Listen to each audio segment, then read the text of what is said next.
Hello বন্ধুরা, আমি ভিখারি লাল বং পপ টক চ্যানেলে সকলকে স্বাগত জানাই। আমি দেখে এলাম ফাইটার পিভিআর মানি স্কোয়ার থেকে।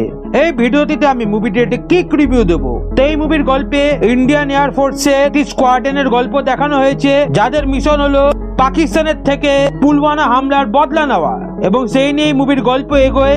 এবার শেষে তারা পাকিস্তানের থেকে বদলা নিতে পারে কিনা সেটা জানতে হলে মুভিটি হলে গিয়ে দেখতে হবে। তো প্রথমেই বলে নেওয়া যাক মুভির সিনেমাটোগ্রাফির কথা। এই মুভির সিনেমাটোগ্রাফি দুর্দান্ত হয়েছে। এই মুভির ব্যাকড্রপ জম্মু ও কাশ্মীরে টেক প্লেস করছে এবং বড় পর্দায় জম্মু ও কাশ্মীরকে খুব সুন্দরভাবে তুলে ধরা হয়েছে।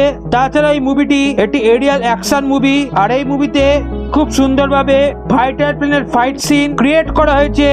এখানে কিছু কিছু সিনে অরিজিনাল ফাইটার প্লেন ব্যবহার করা হয়ে থাকলেও বেশিরভাগ ফাইটার প্লেনের সিনগুলো সিজিআই ও ভিএফএক্স এর মাধ্যমে ক্রিয়েট করা হয়েছে এবং তা অনেকটাই রিয়েলিস্টিক লাগছে। এবার বলা যাক মুভির স্ক্রিন প্লের কথা। এই মুভির স্ক্রিন প্লে টান উত্তেজনায় পূর্ণ।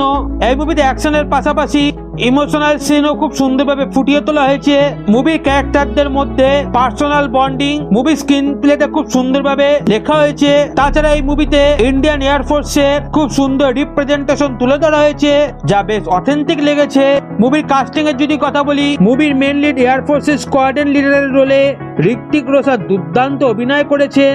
তার ইমোশনাল অ্যাক্টিং এবং নিজস্ব সোয়াগ খুব সুন্দরভাবে তার অভিনয় ফুটে উঠেছে। মুভির ফিমেল লিড স্কোয়াড্রন লিডারের রোলে দীপিকা পাডুকোন খুব সুন্দর অভিনয় করেছেন। এয়ারফোর্সের গ্রুপ ক্যাপ্টেনের রোলে অনিল কাপুর তার জাদ্রেল অভিনয় প্রতিভা দর্শকদের সামনে তুলে ধরেছে। মুভির বাদবাকি সাপোর্টিং কাস্টও খুব সুন্দর অভিনয় করেছে তাদের রিটেন মেটেরিয়াল অনুযায়ী। ওভারঅল এই মুভিটি একটি দুর্দান্ত এরিয়াল ব্যাটেল মুভি হয়ে উঠেছে, যা বলিউডে সাধারণত দেখা যায় না। তাছাড়া এই মুভি দর্শকদের সাথে ইমোশনাল কানেকশনও তুলে ধরতে সক্ষম হয়েছে এবং পেট্রিয়জম এই মুভি রন্ধে রন্ধে ছড়িয়ে রয়েছে। তাই আমার পার্সোনাল সাজেশন অনুযায়ী এই এরিয়াল ব্যাটেল মুভিটি দর্শকদের বড় পর্দায় গিয়ে এনজয় করা উচিত। আশা করি তাদের সকলের এই মুভিটি ভালো লাগবে। ভিডিওটি এখানেই শেষ হলো। ভিডিওটি ভালো লেগে থাকলে চ্যানেলটিকে সাবস্ক্রাইব করার অনুরোধ রইল।